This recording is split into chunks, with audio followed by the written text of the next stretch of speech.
സ്വാഗതം എല്ലാവർക്കും. കഴിഞ്ഞ ആഴ്ച നമ്മുടെ കേട്ടറ്റ് എക്സാമിൻ്റെ പ്രൊവിഷണൽ ആൻസർ കീ ഇപ്പോൾ വെബ്സൈറ്റിൽ പബ്ലിഷ് ചെയ്തിട്ടുണ്ട്. പ്രൊവിഷണൽ ആൻസർ കീ എന്ന് പറഞ്ഞാൽ നിങ്ങൾക്ക് എല്ലാവർക്കും അറിയാം, താൽക്കാലിക ഉത്തരസൂചികയാണ്.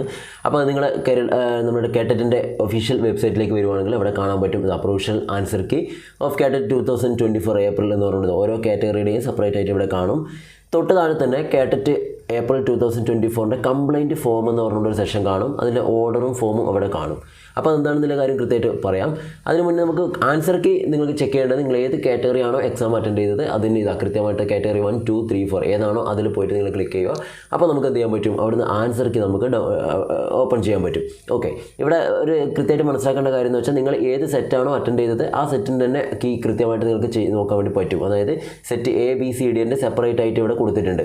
ഓക്കെ, അപ്പോൾ നിങ്ങൾ എന്ത് ചെയ്യുക, കൃത്യമായിട്ട് അതിൻ്റെ ആൻസർ കീ എന്ത് ചെയ്യുക, ഇപ്പോൾ നിങ്ങൾ എഴുതിയ ആ ക്വസ്റ്റ്യൻ പേപ്പറും ഈ ആൻസർ കീയും വെച്ച് നിങ്ങൾക്ക് കൃത്യമായിട്ട് കാര്യങ്ങളൊക്കെ ഒത്തു നോക്കാവുന്നതാണ്. ഏതെങ്കിലും ക്വസ്റ്റ്യനിൽ എന്തെങ്കിലും തരത്തിലുള്ള മിസ്റ്റേക്ക് നിങ്ങൾക്ക് തോന്നുന്നുണ്ടെങ്കിൽ, ഫീൽ ചെയ്യുന്നുണ്ടെങ്കിൽ നമുക്ക് എന്തുണ്ട്, കംപ്ലയിൻറ്റ് കൊടുക്കാനുള്ള ഒരു ഓപ്ഷൻ കൂടെ അവിടെ വെബ്സൈറ്റിൽ ഓപ്പൺ ആയിട്ടുണ്ട്. ഓക്കെ, അപ്പോൾ താഴോട്ട് നമ്മൾ സ്ക്രോൾ ചെയ്താൽ മതി. 150 ക്വസ്റ്റ്യൻസ് അവിടെ നിങ്ങൾക്ക് കാണാൻ പറ്റും. കൃത്യമായിട്ട് എന്തൊക്കെയാണ് മാറ്റങ്ങളെല്ലാം കൃത്യമായിട്ട് അവിടെ കാണാൻ പറ്റും. എല്ലാത്തിൻ്റെയും ഇവിടെ കൊടുത്തിട്ടുണ്ടാവും. ഓക്കെ, അപ്പോൾ ഇങ്ങനെയാണ് നമ്മുടെ ആൻസർ കീ വരിക. ഇതാണ് പ്രൊവിഷണൽ ആൻസർ കീ എന്ന് പറയുന്നത്. ഓക്കെ, അപ്പോൾ ഇപ്പോൾ നമ്മൾ ഓപ്പൺ ചെയ്തത് കാറ്റഗറി 1ൻ്റെ ആൻസർ കീ ആണ്. ഇനിയിപ്പോൾ ഇതേപോലെ തന്നെ നിങ്ങൾക്ക് ഏതാണോ നിങ്ങൾ അറ്റൻഡ് ചെയ്ത എക്സാം ആ ഒരു സെഷനിൽ പോയിട്ട് നിങ്ങൾ അവിടെ ക്ലിക്ക് ചെയ്താൽ മതി. നിങ്ങൾക്ക് എന്ത് ചെയ്യാൻ പറ്റും, അതായത് പിന്നെ കാറ്റഗറിയുടേത് ചെക്ക് ചെയ്യാൻ പറ്റും. ഓക്കെ, ഇതാ കാറ്റഗറി 1, 2 3 4 ഓക്കെ, ഇപ്പോൾ 2 ആണെങ്കിൽ 2ൽ ക്ലിക്ക് ചെയ്താൽ അതിൻ്റെ ആൻസേഴ്സ് ഇവിടെ നിങ്ങൾക്ക് ചെക്ക് ചെയ്യാൻ പറ്റും. ഓക്കെ, അപ്പോൾ നിങ്ങൾ ഏതാണോ സെറ്റ് അറ്റൻഡ് ചെയ്തത് അതിൻ്റെ കീ നോക്കണം. കാരണം ചിലപ്പോൾ മിസ്റ്റേക്ക് പറ്റാറുണ്ട്. നമ്മൾ നോക്കുമ്പോൾ എന്ത് ചെയ്യും, ആൻസർ ഒന്ന് നമ്പർ പ്രകാരം നമ്മൾ സെറ്റ് മാറിയിട്ടൊക്കെ നിങ്ങൾ വെരിഫൈ ചെയ്യാറുണ്ട്. അപ്പോൾ എല്ലാം മിസ്റ്റേക്ക് പറ്റിയൊക്കെ പോലെ നമുക്ക് തോന്നും. അപ്പോൾ അതൊക്കെ ഒഴിവാക്കാനായിട്ട് കൃത്യമായിട്ട് ചെക്ക് ചെയ്യുക. ഓക്കെ, ഇനി മറ്റൊരു കാര്യം എന്ന് വെച്ചാൽ ഇതുപോലെ നിങ്ങൾ നോക്കുന്ന സമയത്ത് ഏതെങ്കിലും ക്വസ്റ്റ്യന് നിങ്ങൾക്ക് എന്തെങ്കിലും തരത്തിലുള്ള കംപ്ലയിൻറ്റ് അല്ലെങ്കിൽ അത് ശരിയല്ല ആൻസർ ഇവിടെ ഇപ്പോൾ പബ്ലിഷ് ചെയ്തതിൽ എന്തെങ്കിലും മിസ്റ്റേക്ക് ഉണ്ടെന്നൊക്കെ തോന്നുവാണെങ്കിൽ കംപ്ലയിൻറ്റ് രജിസ്റ്റർ ചെയ്യാൻ പറ്റും. അതിൻ്റെ ഓർഡറാണ് ഇവിടെ താഴെ കാണുന്നത്. അതിൽ ക്ലിക്ക് ചെയ്താൽ ആ ഓർഡർ നമുക്ക് വായിക്കാൻ പറ്റും. ഇതാ ഓക്കെ, ഇവിടെ കൊടുത്തതെന്ന് വെച്ചാൽ ഈ ഉത്തരവ് സൂചികയെ സംബന്ധിച്ച് പരീക്ഷാർത്ഥികൾക്കുള്ള പരാതികൾ ഈ വെബ്സൈറ്റിൽ നിങ്ങൾക്ക് പിന്നെ തന്നിട്ടുള്ള മാതൃക പ്രകാരം പരീക്ഷാ ഭവനിലേക്ക് സമർപ്പിക്കാവുന്നതാണെന്നാണ് പറയുന്നത്. അപ്പോൾ അവിടെ ശ്രദ്ധിക്കേണ്ട കാര്യം, പരാതിയോടൊപ്പം പരാതിയെ സാധൂകരിക്കുന്ന രേഖകൾ സഹിതം നിശ്ചിത മാതൃകയിലുള്ള അപേക്ഷകൾ 10/7/2024 ബുധനാഴ്ച വൈകുന്നേരം 5 മണിക്ക് മുമ്പേ നേരിട്ടോ തപാൽ മാർഗമോ സെക്രട്ടറി പരീക്ഷാ ഭവൻ പൂജപ്പുര തിരുവനന്തപുരം 12 എന്ന വിലാസത്തിൽ ലഭ്യമാക്കേണ്ടതാണെന്നാണ് പറഞ്ഞത്. അപ്പോൾ ഡേറ്റ് കൊടുത്തിട്ടുണ്ട് ജൂലൈ 10-നുള്ളിൽ 10-ാം തീയതി വൈകുന്നേരം 5 മണിക്കുള്ളിൽ. ഓക്കെ, അവിടെ എത്തണം, പരീക്ഷാ ഭവനിലാണ് എത്തേണ്ടത്. അപ്പോൾ നിങ്ങൾക്ക് നേരിട്ടോ അല്ലെങ്കിൽ എന്ത് ചെയ്യാം, പോസ്റ്റൽ വഴിയോ നിങ്ങൾക്ക് അയച്ചു കൊടുക്കാം. ഓക്കെ, അതിന് ശേഷം വരുന്ന അതിവിടെ പ്രത്യേകം കൊടുത്തിട്ടുണ്ട്, അതുകൂടെ മനസ്സിലാക്കുക. വൈകി ലഭിക്കുന്നതും നിശ്ചിത മാതൃകയിൽ അല്ലാത്തതുമായ പരാതികൾ യാതൊരു കാരണവശാലും സ്വീകരിക്കുന്നതല്ല എന്ന് പ്രത്യേകം പറയുന്നുണ്ട്. പരാതികൾ അയക്കുന്ന ഫോർമാറ്റ് ഷീറ്റിൽ ഒരു കാറ്റഗറി, ഒരു പാർട്ട് എന്നിവയിലെ പരാതി മാത്രമേ ഉൾക്കൊള്ളിക്കാവൂ. വ്യത്യസ്ത കാറ്റഗറികൾക്കും പ്രസ്തുത കാറ്റഗറിയിലെ പാർട്ടുകൾക്കും പ്രത്യേകം ഫോർമാറ്റ് ഷീറ്റുകൾ ഉപയോഗിക്കേണ്ടതാണെന്ന് പറയുന്നുണ്ട്. അതെന്താണെന്നുള്ള ക്ലിയർ ചെയ്ത് തരാം. അപ്പോൾ എന്താണ് അതിൻ്റെ കാര്യം മനസ്സിലായല്ലോ. അപ്പോൾ ജൂലൈ 10-ാം തീയതി 5 മണിക്ക് മുന്നേ ആയിട്ട് നമുക്ക് കംപ്ലയിൻറ്റ് ഉണ്ടെങ്കിൽ അത് പരീക്ഷ ഭവനിൽ എത്തിക്കേണ്ടതാണ്. ഇനി അതിൻ്റെ ഫോം ഇവിടെ കൊടുത്തിട്ടുണ്ട്, നോക്കാം. ഇതാണ് കംപ്ലയിൻറ്റ് രജിസ്റ്റർ ചെയ്യാനുള്ള form. Okay, format for complaints regarding provisional answer key. Okay, published in the official website of Pareeksha Bhavan. അപ്പോൾ നിങ്ങളത് ഇപ്പോൾ എന്തെങ്കിലും തരത്തിലുള്ള കംപ്ലയിൻറ്റ് നിങ്ങൾക്ക് ഫീൽ ചെയ്യുന്നുണ്ടെങ്കിൽ എന്ത് ചെയ്യാം, ഈ ഫോം നിങ്ങൾക്ക് ഡൗൺലോഡ് ചെയ്തെടുക്കാം, കോപ്പി പ്രിൻറ്റ് ചെയ്തെടുക്കാം. എന്നിട്ട് നിങ്ങളുടെ നെയിം ഓഫ് കാറ്റഗറി, ഏത് കാറ്റഗറിയിലാണോ കംപ്ലയിൻറ്റ് അതിവിടെ നിങ്ങൾ പിന്നെ കൊടുക്കുക.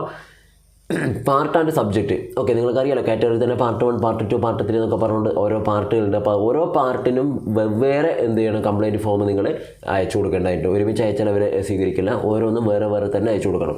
ഓക്കെ, അപ്പോൾ പാർട്ട് ഏതാണെന്നുള്ള കൊടുക്കുക, അത് ആ പാർട്ട് ഏത് സബ്ജക്റ്റ് ആണെന്ന് കൂടെ കൊടുക്കുക. ഇപ്പോൾ പാർട്ട് 1 സൈക്കോളജി ആണെങ്കിൽ സൈക്കോളജി, അല്ല EVS ആണെങ്കിൽ EVS, അതിനനുസരിച്ച് നിങ്ങൾ കൊടുക്കുക. ഓക്കെ, ക്വസ്റ്റ്യൻ പേപ്പർ കോഡ്, ആ ക്വസ്റ്റ്യൻ പേപ്പറിൻ്റെ കോഡ് നിങ്ങൾക്കറിയാം, അതെന്താണെന്ന് വെച്ച് എഴുതി കൊടുക്കുക. സെറ്റ് കോഡ് ABCD അതിലേതാണോ അത്. ഇനി ഇവിടെ കൊടുക്കുന്ന ഇതാണ് question number and question. Okay, അപ്പോൾ നിങ്ങൾക്ക് കംപ്ലയിൻറ്റ് തോന്നുന്ന ക്വസ്റ്റ്യൻ ഏതാണോ ആ ക്വസ്റ്റ്യൻ നമ്പർ നിങ്ങൾ ഇവിടെ ഇവിടെ കൊടുക്കുക. അതിൻ്റെ കൂടെ തന്നെ നിങ്ങൾ എന്ത് ചെയ്യുക, ആ ക്വസ്റ്റ്യൻ ഏതാണെന്നുള്ളത് അവിടെ എഴുതി കൊടുക്കണം.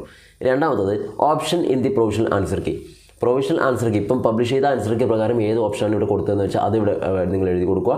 പിന്നെ കംപ്ലയിൻറ്റ് വിത്ത് കറക്റ്റ് ഓപ്ഷൻ, അതായത് ഈ ഓപ്ഷനല്ല. നിങ്ങൾക്ക് എന്തുകൊണ്ടാണോ അതിന് കംപ്ലയിൻറ്റ് ചെയ്യാൻ തോന്നിയെന്ന് വിചാരിച്ചാൽ അത് അതിൻ്റെ കൃത്യമായിട്ടുള്ള ആൻസർ ഏതാണോ അത് ഇവിടെ കൊടുക്കുക. എന്നിട്ട് എന്തുകൊണ്ട് ആ കംപ്ലയിൻറ്റ് എന്താണെന്നുള്ളത് കൂടി ഇവിടെ എഴുതി കൊടുക്കുക. ഓക്കെ, അങ്ങനെ ഒരു പാർട്ടിൽ ഒന്നിലധികം കംപ്ലയിൻറ്റുകൾ ഉണ്ടെങ്കിൽ ഇവിടെ സീരിയൽ നമ്പർ 1, 2, 3 എന്നൊക്കെ നമ്പർ ഇട്ട് നിങ്ങൾക്ക് ഓർഡർ പ്രകാരം അത് കൊടുക്കാവുന്നതാണ്. ഓക്കെ, ഇനി ഒരു കാറ്റഗറി തന്നെ ഒരു പാർട്ടിലുള്ള കംപ്ലയിൻറ്റ് മാത്രമേ ഒരു ഫോമിൽ കൊടുക്കാൻ പാടുള്ളൂ. ഇനിയിപ്പോൾ ഒരേ കാറ്റഗറി തന്നെ ഒന്നിലധികം പാർട്ടികളിൽ കംപ്ലയിൻറ്റ് ഉണ്ടെങ്കിൽ അതിന് വേറെ വേറെ അപേക്ഷ ഫോം, പരാതി ഫോം നിങ്ങൾ ഡൗൺലോഡ് ചെയ്തെടുത്ത് അയക്കേണ്ടതായിട്ടുണ്ട്. ഓക്കെ, എന്നിട്ട് ഈ പറഞ്ഞ കാര്യങ്ങളൊക്കെ കൂടി തൊട്ട് താഴെ സപ്പോർട്ടിംഗ് ഡോക്യുമെൻറ്റ് എൻക്ലോസ്ഡ്, അതായത് നിങ്ങൾ പറയുന്ന പരാതിക്ക് കൃത്യമായി എന്തെങ്കിലും പ്രൂഫ് ഉണ്ടെങ്കിൽ ആ പ്രൂഫ് എന്ന് വെച്ചാൽ ചിലപ്പോൾ SCR ടെക്സ്റ്റ് ബുക്ക് ആവാം, അല്ല മറ്റേതെങ്കിലും പിന്നെ സൈക്കോളജിക്കാണ് അതിൻ്റെ ടെക്സ്റ്റ് ബുക്കുകളാവാം, എന്തോ ആവാം. അപ്പോൾ അതൊക്കെ ഉണ്ടെങ്കിൽ നിങ്ങൾക്ക് എന്ത് ചെയ്യാം, ഇതിൻ്റെ കൂടെ അത് കൊടുക്കണം. ഓക്കെ, ഇതിൻ്റെ കൂടെ പ്രിൻ്റ് ഉണ്ടെങ്കിൽ അതിൻ്റെ കോപ്പി ഏതാണോ ആ പുസ്തകം പ്രത്യേകം മെൻഷൻ ചെയ്തിട്ട് ഏതാണോ അതിവിടെ മെൻഷൻ ചെയ്യുക, എന്നിട്ട് അതിൻ്റെ കോപ്പി ഇതിൻ്റെ കൂടെ അറ്റാച്ച് ചെയ്യണം. ഓക്കെ, ഇതിൻ്റെ പ്ലേസ് ഡേറ്റ് കൊടുക്കുക, signature, name, roll number, address. Exam എഴുതിയ ആളുകളാണ്, നിങ്ങൾക്ക് ഇത് ചെയ്യാൻ പറ്റും. അപ്പോൾ ആ റോൾ നമ്പർ കാര്യങ്ങളൊക്കെ ഇവിടെ കൊടുക്കുക. ക്ലിയർ.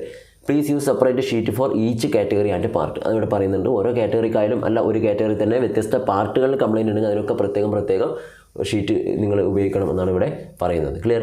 ഇത്രയും കാര്യങ്ങളാണ് ഇവിടെ നിങ്ങൾ മനസ്സിലാക്കേണ്ടതായിട്ടുള്ളത്. അപ്പോൾ ഇതിനനുസരിച്ച് നിങ്ങളത് കൃത്യമായിട്ട് ചെയ്യുക. ഓക്കെ, അപ്പോൾ ഡേറ്റ് കൃത്യമായിട്ട് ഓർമ്മയുണ്ടാവണം. ജൂലൈ 10-ാം തീയതി 5 മണിക്ക് മുന്നേ ആയിട്ട് അവിടെ എത്തണം, പരീക്ഷാ ഭവനിൽ എത്തണം. അടുത്തുള്ളവരാണെങ്കിൽ നേരിട്ട് കൊടുക്കാം, അല്ലെങ്കിൽ പോസ്റ്റൽ വഴി അയച്ചു കൊടുക്കാം. അപ്പോൾ നിങ്ങൾ കൃത്യമായിട്ട് എന്ത് ചെയ്യുക, എല്ലാവരും ഇനിയിപ്പോൾ പറയാനുള്ളത് നിങ്ങളെല്ലാവരും എന്ത് ചെയ്യുക, ഓരോ കാറ്റഗറി ഏതാണ് അറ്റൻഡ് ചെയ്തത് അതിൻ്റെ ആൻസർക്ക് നിങ്ങൾക്ക് വേണമെങ്കിൽ ഇനി വെരിഫൈ ചെയ്യാം. ഇത്രയും കാലം ചെയ്യാതെ വെച്ചവരുണ്ടെങ്കിൽ നിങ്ങൾക്ക് വെരിഫൈ ചെയ്യാം. അതല്ല നിങ്ങൾ ഇതിന് മുന്നേ ഉള്ള അൺഒഫീഷ്യൽ ആൻസർക്ക് വെച്ച് വെരിഫൈ ചെയ്തിട്ട് മാർക്ക് കുറഞ്ഞോ അല്ലെങ്കിൽ കൂടി എന്നൊക്കെ വിചാരിച്ച് നിൽക്കുന്ന ആളുകളുണ്ടെങ്കിൽ നിങ്ങൾക്ക് തീർച്ചയായിട്ടും എന്ത് ചെയ്യുക, ഇപ്പോൾ ഇത് വെച്ച് നിങ്ങൾക്ക് വെരിഫൈ ചെയ്യാം, ഒരു കുഴപ്പമില്ല. ഓക്കെ, അങ്ങനെ ചെയ്തവരുണ്ടെങ്കിൽ കൃത്യമായിട്ട് എന്ത് ചെയ്യുക, നിങ്ങൾക്ക് എത്രത്തോളം മാർക്കിലേക്ക് എത്താൻ പറ്റിയിട്ടുണ്ട് എന്നുള്ള കാര്യം ഒന്ന് കമൻറ്റ് ചെയ്ത് അറിയിക്കാനും കൂടെ ശ്രദ്ധിക്കുക. ഇപ്പോൾ സുഖമില്ല, സൗണ്ടിന് ചെറിയ മിസ്റ്റേക്ക് ഉണ്ട്, പനിയൊക്കെ വന്നുകൊണ്ട്. ഓക്കെ, അപ്പോൾ നിങ്ങൾ കമൻറ്റ് ചെയ്യുക, നമുക്ക് നോക്കാം. അടുത്ത സെഷനിൽ കാണാം. Thank you.